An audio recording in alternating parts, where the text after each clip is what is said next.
Depuis des milliers d'années, les êtres humains cherchent à comprendre l'univers. Les étoiles, les galaxies, les lois qui gouvernent le cosmos.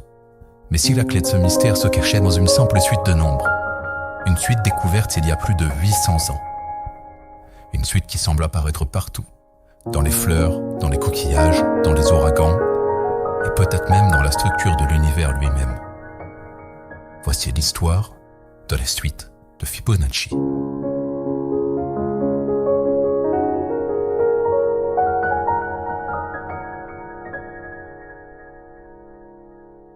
Tout commence au XIIIe siècle, avec un mathématicien italien nommé Leonardo Fibonacci. En étudiant un problème de reproduction de lapins, il découvre une étrange suite de nombres.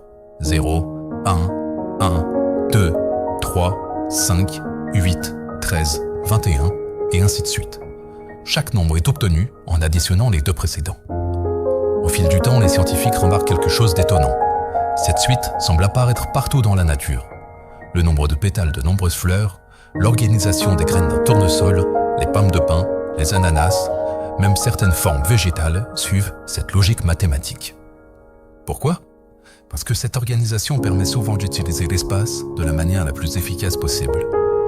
En poursuivant leur observation, les chercheurs découvrent que les nombres de Fibonacci sont liés à une forme particulière, la spirale logarithmique.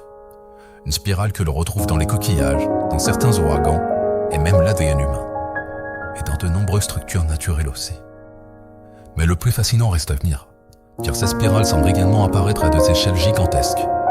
Certaines galaxies présentent des bras spiraux dont la forme rappelle les mêmes modèles mathématiques observés sur Terre. Des milliards d'étoiles, organisées selon des structures qui ressemblent étrangement à celles que l'on retrouve dans une simple fleur. Est-ce une coïncidence ou la conséquence des mêmes lois physiques agissant à toutes les échelles de l'univers ?